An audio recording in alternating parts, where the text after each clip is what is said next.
வணக்கம் நண்பர்களே, நான் ராகவேந்திர ஆரா. இது ஆரா அப்டேட்ஸ். நாளை ஜூலை 20ஆம் தேதியிலிருந்து நாடாளுமன்றத்தின் மழைக்கால கூட்டத்தொடர் ஆரம்பிக்குது. இந்த மழைக்கால கூட்டத்தொடர் ஒரு கோடைக்கால கூட்டத்தொடர் போல அரசியல் ரீதியான சூட்டை கிளப்பியிருக்கு. அதாவது எப்போதுமே தேசிய அளவிலான எந்த பிரச்சனைகளை முன்னிறுத்தலாம் என்பது பற்றி எதிர்க்கட்சிகள் ஒவ்வொரு முறையும் நாடாளுமன்றத்துக்கு முன்பு ஆலோசிக்கும். ஆனால் இந்த முறை எதிர்க்கட்சிகளுடைய இருவேறு பிரிவின் காரணமாக எந்த எதிர்க்கட்சி என்ன பண்ணும் அப்படின்ற ஒரு எதிர்பார்ப்பு ஏற்பட்டிருக்கிறது. குறிப்பாக திராவிட முன்னேற்ற கழகம் இந்தியா கூட்டணியிலிருந்து விலகிய நிலையில் வருகிற நாடாளுமன்ற கூட்டத்தொடரில் அந்த கட்சியோட நிலைப்பாடு எப்படி இருக்கும் என்ற எதிர்பார்ப்பு ரொம்ப அதிகமா இருக்கு.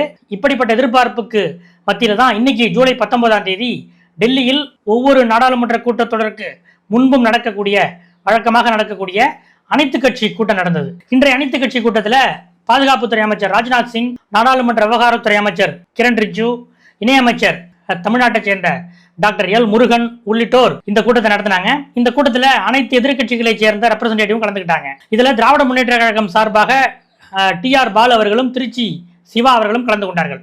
இந்த கூட்டத்தில் எடுத்த எடுப்பிலேயே கூட்டம் துவங்கி ஒரு 5-10 நிமிடங்களிலேயே அனைத்து எதிர்க்கட்சிகளும் ஒரு வெளிநடப்பு செய்ய வேண்டிய ஒரு நிலை ஏற்பட்டது. அதாவது திரிணாமுல் காங்கிரஸ் கட்சியிலிருந்து 20க்கும் மேற்பட்ட எம்பிக்கள் சமீபத்தில் விலகி NCPI, national citizens party of India அப்படின்ற ஒரு சிறிய கட்சியில், அது ஒரு மாநிலத்தில் போட்டியிட்ட ஒரு கட்சி, அவ்வளவுதான்.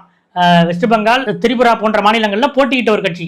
அப்படிப்பட்ட ஒரு சிறிய கட்சியில ஒரு பதிவு செய்யப்பட்ட கட்சி, அந்த கட்சியில போய் இந்த திரிணாமுல் காங்கிரஸ் எம்பிக்கள் எல்லாம் சேர்ந்துட்டாங்க. பாரதிய ஜனதா கட்சிகள் நேரடியாக சேர்வதற்கு பதிலாக இப்படி ஒரு மாற்று ஏற்பாடு என்று ஜனநாயகத்தை கேலி கூத்தாக்குகிற இது ஒரு விதம் அப்படின்ட்டு அப்பவே விமர்சனங்கள்லாம் எழுந்தின. இன்னைக்கு இந்த அனைத்து கட்சி கூட்டம் ஆரம்பிச்சோன்னே உள்ள போய் இவங்கெல்லாம் போய் பார்த்தா அந்த திரிணாமுல் காங்கிரஸ்ல இருந்து சேர்ந்தாங்க இல்லையா, அந்த NCPI கட்சி தான் தேசிய ஜனநாயக கூட்டணியில் 2வது பெரிய கட்சின்னு சொல்லி அந்த கட்சிக்கு ஒரு ரெப்ரசன்டேட்டிவ் கொடுத்து அவர் வந்து உட்கார்ந்துருந்தார். அதாவது முன்னாள் திரிணாமுல் காங்கிரஸ்ல இருந்தவர் இப்ப NCPI பார்ட்டியோட ரெப்ரசன்டேட்டிவா ஆளுங்கட்சி கூட்டணியில NDAவில் 2வது பெரிய கட்சி அப்படின்ற அடிப்படையில் அவரும் அழைக்கப்பட்டு உட்கார்ந்தார். இதை பார்த்த உடனே TMCயோட எம்பிக்கள்லாம், என்னங்க ஏற்கனவே நாங்க அவங்க மேல எங்க 20க்கும் மேற்பட்ட எம்பிக்கள் இது மாதிரி கட்சி மாறி இப்படி ஒரு நடவடிக்கையை மேற்கொண்டதால அவங்க மேல டிஸ்குவாலிபிகேஷன் வேணும்ட்டு நாங்க சபாநாயகர்கிட்ட புகார் கொடுத்திருக்கோம். அந்த புகார் இதுவரைக்கும் இன்னும் எந்த முடிவும் எட்டப்படல, சபாநாயகர்கிட்ட நிலுவையில இருக்குது. இப்படிப்பட்ட இந்த நிலைமையில் எப்படி அவங்களை நீங்க ஒரு தனி கட்சியை அங்கீகரிச்சு இங்க கொண்டு உட்கார வைக்கலாம் என்று எதிர்கட்சிகள் எல்லாம் ஒன்றாக சேர்ந்து இதற்கு நாங்கள் எதிர்ப்பு தெரிவித்து வெளிநடப்பு பண்றோம் அப்படின்ட்டு ஒரு 5 நிமிஷம் எல்லாரும் சேர்ந்து வெளிநடப்பு பண்ணாங்க. என்னன்னா, இதுல காங்கிரஸ் கட்சியோட ஜெயராம் ரமேஷுக்கு கூடுதல் மகிழ்ச்சி.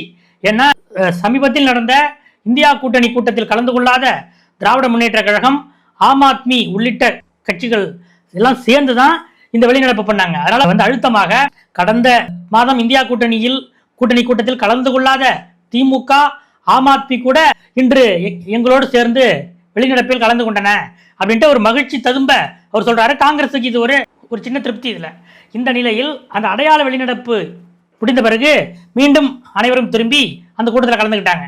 அதாவது இந்த கூட்டத்தில் சில முக்கியமான சட்ட மசோதாக்களை எல்லாம் கொண்டு வர போறோம். எதிர்கட்சிகள் உங்களுக்கு எதிர்கருத்து இருந்தால் அதை டிபேட்டாக சொல்லுங்க.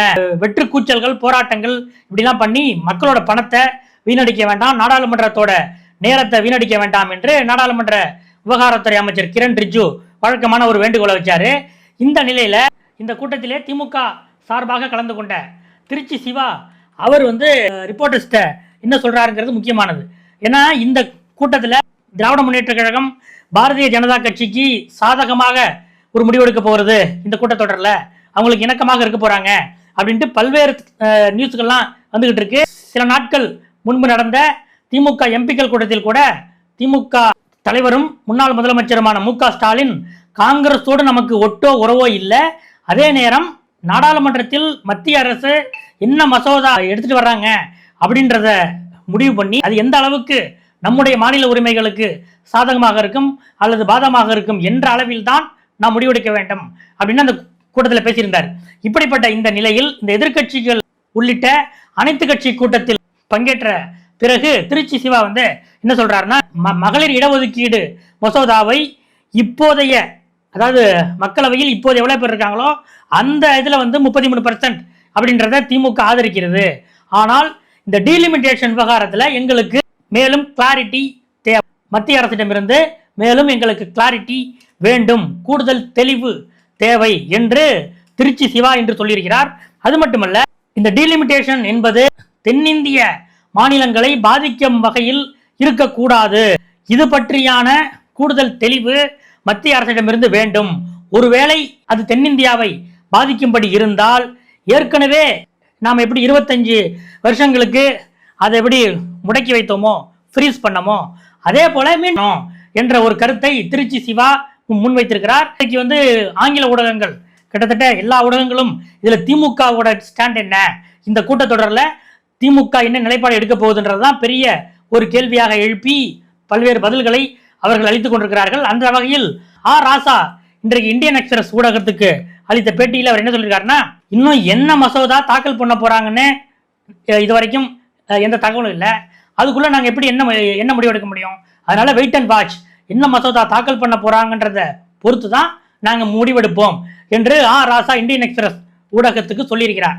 இப்படிப்பட்ட இந்த ஒரு பரபரப்பான இந்த நிலையில்தான் முன்னாள் முதலமைச்சர் மு.க. ஸ்டாலின் லண்டனில் இருந்து இன்று காலை சென்னைக்கு வர வேண்டியவர் விமான தாமதம் காரணமாக சில காரணங்களால் இன்று இரவு தான் அவர் சென்னை வராரு.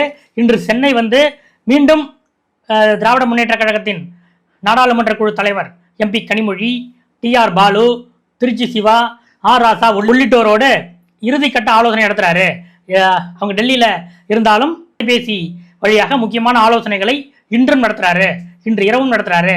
நாளைக்கு என்னென்ன இந்த பிசினஸ் ஷெட்யூல் என்னென்னு பார்த்துக்கிட்டு, அதாவது இந்த கூட்டத்தொடரில் என்னென்ன மசோதா அவங்க கொண்டு வர்றாங்க அப்படின்றத பார்த்துக்கிட்டு அடுத்த கட்ட ஆலோசனை பண்ணுவோம், அப்புறம் முடிவெடுப்போம் என்பதுதான் முன்னாள் முதலமைச்சர் திமுக தலைவர் ஸ்டாலினுடைய இன்றைய இதுவரையிலான ஸ்டாண்டு. அதுதான் திமுக எம்பிக்களும் இன்றைக்கு டெல்லியிலும் சொல்லியிருக்கிறார்கள்.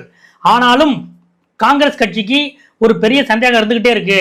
திமுக என்ன பண்ண போகுது அப்படிங்கிறத அவங்க மிக ஆர்வமாக எதிர்பார்த்துட்டு இருக்காங்க அப்படிங்கிறதும் டெல்லியில் நடக்கிற முக்கியமான விஷயம். இது ஒரு பக்கம். இன்னொரு பக்கம் வி த லீடர்ஸ் என்ற அமைப்பை ஆரம்பித்திருக்கிற முன்னாள் பாஜக மாநில தலைவர் அண்ணாமலை இப்போதான் சமீபத்தில் பொள்ளாச்சியில் முதல் மாநாட்டை நடத்தினாரு. அதுக்கு அடுத்ததாக தூத்துக்குடி மாவட்டம் திருச்செந்தூரில் அடுத்த மாநாட்டை நடத்த போறாரு.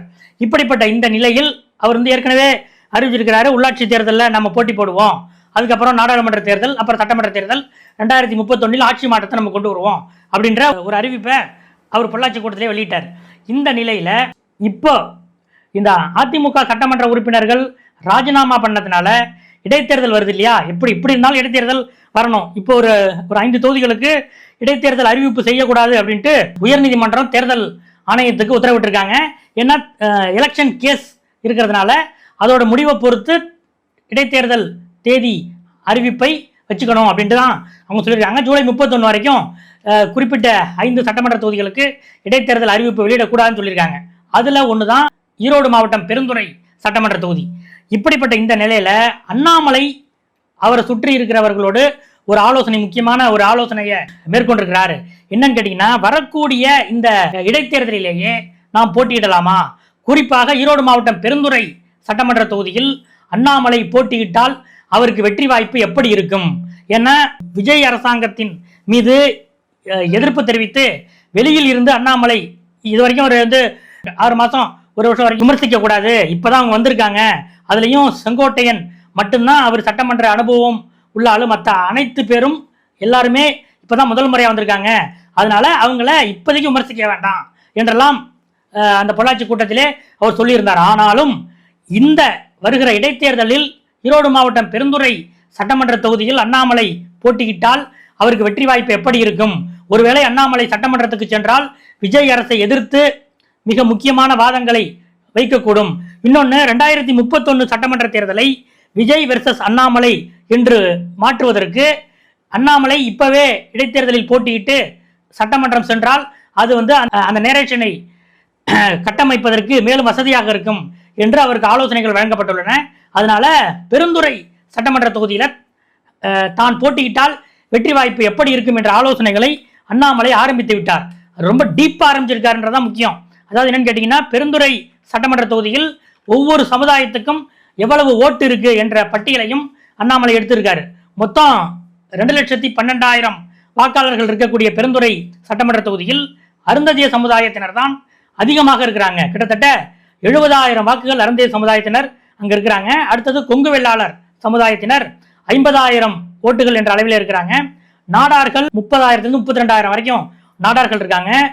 நாயுடுக்கள் கிட்டத்தட்ட 30,000 பேர் அங்க வாக்காளர்கள் இருக்காங்க. வேட்டுவ கவுண்டர்கள் 17,000 பேர் இருக்காங்க. ஆதி திராவிடர்கள் 5,000 பேர், முஸ்லீம்கள் 3,000 பேர், கிறிஸ்தவர்கள் 2,600 பேர், செட்டியார்கள் 2,000 பேர், குறவர் சமுதாயத்தைச் சேர்ந்தவர் 3,000 வாக்காளர்கள் இருக்காங்க. அப்படின்ட்டு டோட்டலா ஒவ்வொரு சமுதாயத்திலையும் எத்தனை வாக்காளர்கள் இருக்கிறாங்க அப்படின்ற ஒரு மைக்ரோ அளவில் பட்டியல் எடுத்து நான் வருகிற பெருந்துறை சட்டமன்ற இடைத்தேர்தலில் நாம் அங்கே போட்டியிடலாமா என்பது பற்றிய தீவிரமான ஆலோசனைகளை அவருக்கு சுற்றிலும் இருக்கக்கூடிய முக்கியமான முன்னாள் ஆபீசர்கள் அவர்களை வைத்துக்கொண்டு இந்த ஆலோசனை நடக்கிறது. இதிலே ஒரு முடிவெடுக்கப்பட்டால் அண்ணாமலை வருகிற சட்டமன்ற இடைத்தேர்தலில் ஈரோடு மாவட்டம் பெருந்துறை சட்டமன்ற தொகுதியில் போட்டியிடுவதற்கு வாய்ப்பு இருக்கிறது என்பதுதான் அண்ணாமலை வட்டாரத்திலிருந்து கிடைக்கிற ஒரு நம்பகமான தகவலாக இருக்கிறது. அடுத்தடுத்த அப்டேட்டுகளோடு உங்களை இன்னொரு வீடியோவில் சந்திக்கிறேன். நன்றி.